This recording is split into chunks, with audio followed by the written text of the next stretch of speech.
Hello അസ്സാം വലൈക്കും welcome back. ഇനി നമുക്ക് ഈസി ആയിട്ട് തയ്യാറാക്കിയെടുക്കാൻ പറ്റുന്ന ഒരു സ്നാക്ക് കണ്ടു നോക്കാം. റവയും മുട്ടയൊക്കെ ഉണ്ടെങ്കിൽ റവ മുട്ട എന്നല്ല, വീട്ടിലുള്ള ചേരുവകൾ മാത്രം മതി നമുക്കിത് തയ്യാറാക്കിയെടുക്കാൻ വേണ്ടിയിട്ട്.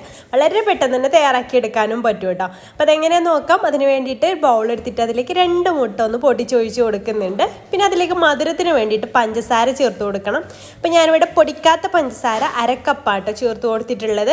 പഞ്ചസാര ഒന്ന് മെൽറ്റ് ആവാൻ വേണ്ടിയിട്ട് നന്നായിട്ടൊന്നിങ്ങനെ മിക്സ് ചെയ്ത് വിസ്ക് വെച്ച് മിക്സ് ചെയ്താൽ മതി. ബീറ്ററൊന്നും വെച്ച് നന്നായിട്ട് ഫ്ലഫി ആക്കി എടുക്കൊന്നും വേണ്ട. പഞ്ചസാര ഒന്ന് മെൽട്ടായിട്ട് വന്നാൽ മതി.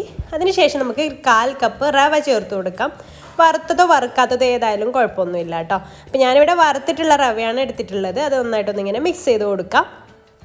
ഇനി നമുക്കല്ല ബാറ്റർ നല്ല തിക്കായിട്ടുള്ളൊരു ബാറ്റർ കിട്ടണം. അപ്പോൾ അതിന് വേണ്ടിയിട്ട് നമുക്ക് ഇതിലേക്ക് മൈദ ചേർത്ത് കൊടുക്കാം.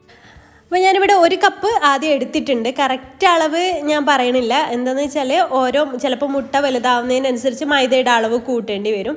അപ്പോൾ ഞാനിവിടെ 1 കപ്പ് എടുത്തിട്ടുണ്ട്. പിന്നെ വേണമെന്നുണ്ടെങ്കിൽ പിന്നീടും ചേർത്ത് കൊടുക്കും. അപ്പോൾ കുറേശ്ശെ ഇതിലേക്ക് ആഡ് ചെയ്ത് നോക്കുക. എന്നിട്ട് നല്ല ഞാൻ കാണിച്ചു തരാം കേട്ടോ കൺസിസ്റ്റൻസി എത്രയാണെന്ന്. നല്ല തിക്കായിട്ട് വരണം. അതുവരെ നമുക്ക് മൈദ ചേർത്ത് കൊടുക്കണം. അപ്പോൾ ഇതുപോലെ നന്നായിട്ടൊന്ന് മിക്സ് ചെയ്തെടുക്കുക. വേണ്ടോ ഈ ഒരു തിക്നെസ്സിലാണ് നമുക്ക് കിട്ടുക. അപ്പം എനിക്കിവിടെ 1 കപ്പ് തന്നെ മതിയായിട്ടുണ്ട് കേട്ടോ. ഇപ്പോൾ ചിലപ്പോൾ ഒരു 1/4 കപ്പോ അല്ലെങ്കിൽ 1 കപ്പ് 2 ടേബിൾ സ്പൂണോ അത്രയ്ക്ക് വേണ്ടി വരും. അപ്പോൾ എനിക്ക് 1 കപ്പ് കൊണ്ട് തന്നെ നല്ല തിക്കായിട്ട് വന്നിട്ട് പിന്നെ നല്ലൊരു ഫ്ലേവർ കിട്ടാൻ വേണ്ടിയിട്ട് നമുക്ക് ഒരു 3 ഏലക്കായുടെ സീഡ്സ് ഒന്ന് ചതച്ചത് ചേർത്ത് കൊടുത്തിട്ടുണ്ട്. പിന്നെ ഒരു നുള്ള് ബേക്കിംഗ് സോഡയാണ് ചേർക്കുന്നത്. അപ്പോൾ ബേക്കിംഗ് സോഡ ചേർക്കുന്ന സമയത്ത് നമ്മുടെ ആ ഒരു ഇതിന് ഉൾഭാഗമൊക്കെ നല്ല എന്താ പറയുക സോഫ്റ്റായിട്ട് നമുക്ക് കിട്ടും കേട്ടോ. അത് ഓപ്ഷണലാണ്. പക്ഷെ അത് ചേർത്ത് കൊടുത്ത് നല്ല പൊങ്ങി വന്നിട്ട് ഓയിലേക്ക് ഇടുന്ന സമയത്ത് നല്ല പൊങ്ങി വന്ന് നല്ല സോഫ്റ്റായിട്ട് നമുക്ക് കിട്ടും.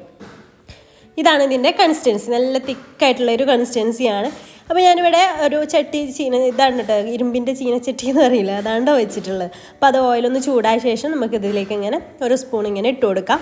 അപ്പോൾ 2 സ്പൂൺ ഉണ്ടെങ്കിൽ നമുക്ക് ഇതിലേക്ക് ഇട്ട് കൊടുക്കാൻ നല്ല ഈസി ആയിട്ട് ചെയ്യാൻ പറ്റും കേട്ടോ. 1 സ്പൂൺ കൊണ്ട് ഇങ്ങനെ കോരിയിട്ട് ഇട്ട് കൊടുത്താൽ മതി. അപ്പോൾ നല്ല പെർഫെക്റ്റ് ആയിട്ട് നമുക്ക് ചെയ്തെടുക്കാൻ പറ്റും.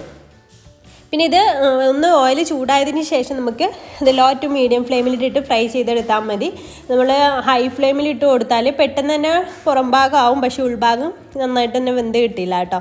അപ്പോൾ അതുകൊണ്ട് തന്നെ ലോ ടു മീഡിയം ഫ്ലെയിമിലിട്ടിട്ട് എല്ലാ സൈഡും ഒന്ന് ബ്രൗൺ കളർ ആവുന്ന വരെ ഒന്ന് നമുക്ക് ഫ്രൈ ചെയ്തിട്ട് എടുക്കാം.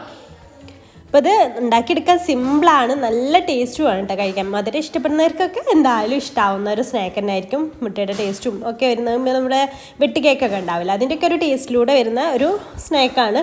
അപ്പോൾ നല്ല ടേസ്റ്റാണ് കേട്ടോ ഇത് കഴിക്കാനായിട്ട്. അതുകൊണ്ടോ നമ്മളിപ്പോൾ ബേക്കിംഗ് സോഡയൊക്കെ ചേർത്തുകൊണ്ട് നല്ല പൊങ്ങി വന്ന് നല്ല ഉണ്ടംപൊരിയൊക്കെ ഉണ്ടാവില്ല, ആ രീതിയിലായിട്ട് തന്നെ നമുക്കിത് കിട്ടുന്നുണ്ട്. അപ്പോൾ ഇതുപോലെ ഒരു ബാച്ച് കഴിഞ്ഞ് ഇതുപോലെ ബാക്കിയുള്ളതെല്ലാം നമുക്ക് ഫ്രൈ ചെയ്തെടുക്കാം. അപ്പോൾ ഈ വീഡിയോ കാണുന്ന ആരെങ്കിലും നമ്മുടെ ഈ ചാനൽ സബ്സ്ക്രൈബ് ചെയ്യാതെ കാണുന്നവരുണ്ടെങ്കിൽ പ്ലീസ് ഒന്ന് സബ്സ്ക്രൈബ് ചെയ്തിട്ട് സപ്പോർട്ട് ചെയ്യുക.